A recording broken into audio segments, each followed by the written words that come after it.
Ruben, can we just get your initial thoughts on the game? It felt like a game of two halves on our behalf. I thought first half, I thought we played quite well, to be honest. I thought we were the better team. Deserved to be in front. Disappointing to give away a soft goal, especially when we're 1-0 up and playing well.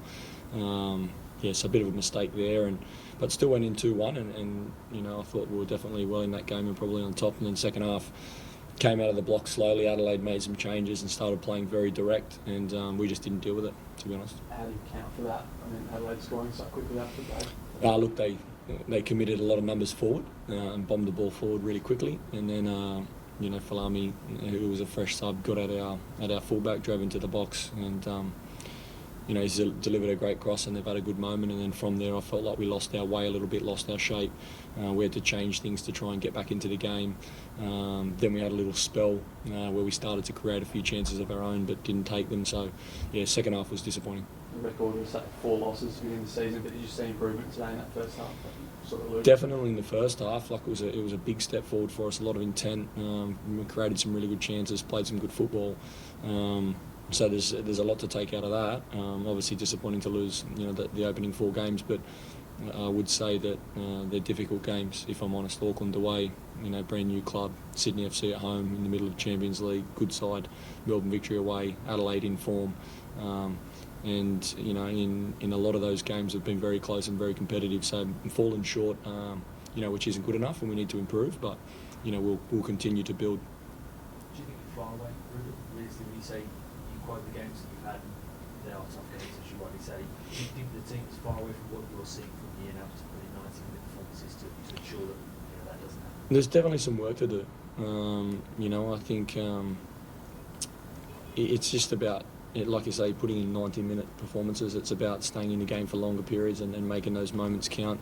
Defensively, we've conceded, 2 goals twice and 3 goals, so 3 goals twice. So it's very hard to win games when you concede that many goals. And like the first goal is a good example. It's a very nervy moment from nothing, and we kind of gift them a goal and get them back in the game. And then we start the second half, and I'm not sure how many minutes, but 2 minutes in.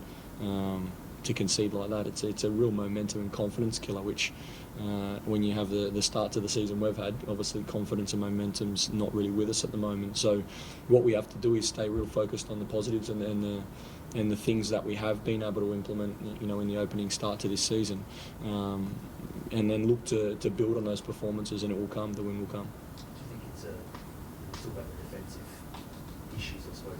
Is that by and large down to the fact that it's a new defensive unit, realistically, that you can't put together? 100%. Yeah, look, I think continuity, it's a new squad with a lot of change, and continuity is a hard thing to build without, competitive matches, and then to face, some high quality teams, with big spends early on in the season, and then being on the end of some, results that don't really give the boys the confidence and the belief that they need. That's a difficult start, and it's a recipe, It's a recipe for people's heads to drop. What I like is that, even at the end of the game, we're still pushing and chasing, and there's a lot of character in that dressing room. And, what I can say is that everyone in our club and our organisation is working extremely hard, and we've improved week to week. I think the first half there, is a good snapshot of what we're capable of against a really good side. I think Adelaide will cause a lot of problems for a lot of teams, and I look at the teams that we've played, and they're all up the ladder, and they're all doing really well. So I think when some games roll around and we get a run of games at home, and we build our momentum and our confidence, then it will turn into a much better situation for us. Just on that, Ruben, you allude to the tough matchup you guys have had. Do you think 4 losses is a fair reflection of where this team's at? Well, it is. It's a direct reflection of where this team's at. There's no hiding behind that. You are where you are in the ladder, and that's the way it is. And you don't have to search too hard to find too many examples. You look at the Mariners last year; they were none from 4, and we all know how that played out for them. And they were in a much stronger and better situation than what we were when they started last season. It can happen when you have changes to squads and you have a big turnover like we've had, and we also are in the process of trying to fix a lot of things in our club. Then it can happen, but there's certainly no excuses. Like I don't stand behind. I don't try and line up excuses or reasons as to why we are. We've played 4 really good teams. I think they're all very good sides, if I'm honest. And we've fallen just short in a couple of those games. And today there's a lot of positives to take from that first half, and there's some obvious areas that we need to be better. with Adelaide, seemed they altered their shape a bit in possession from their first 3 games. Were you surprised by that at all? And it seems like that your team dealt with that pretty well anyway. I think the first half, like I say, I think we're the better side. Obviously I haven't watched it back, but that's how it felt on the sideline. I felt like we were in control, played some really good football, and I felt they had changed a few things from previous weeks, and I felt like we dealt with that well. They just fluctuate between a back 4 and a back 3, and then they try and overload your midfield with their wingers. And I thought for the most part we dealt with it, but second half when they were much more direct, and they started to really flood bodies forward, quick, fast players, I don't think we coped with that very well at all.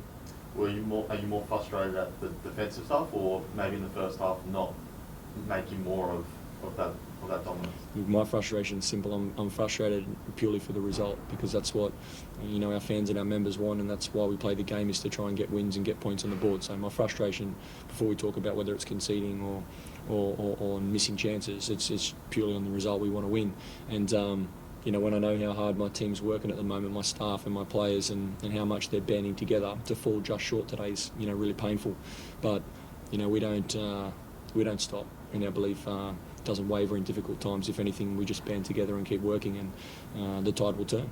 And young Jacob Brissette seemed like he had some promising moments off the bench. Great. Yeah. Great for him to get some minutes and make his debut.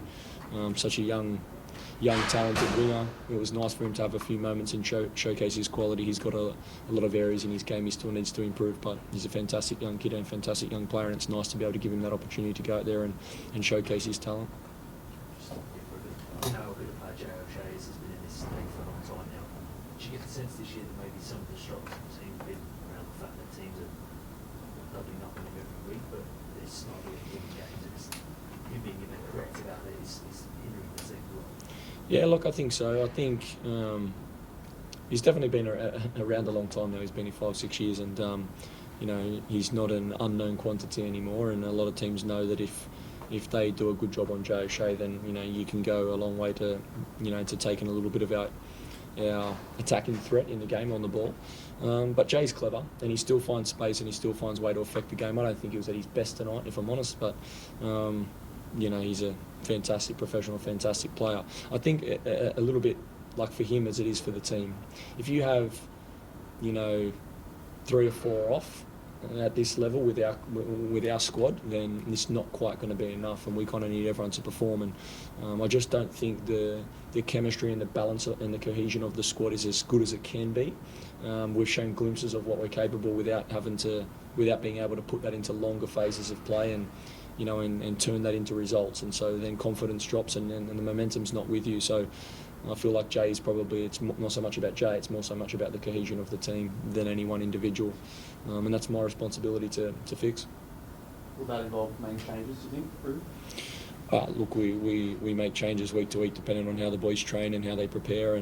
But I've got headaches all the time because I've got a fantastic group of players that train hard and give their best, and they are. So we'll wait and see how we pull up first of all, and look at MacArthur, and we'll prepare well for that game and look to try and get our first win of the season.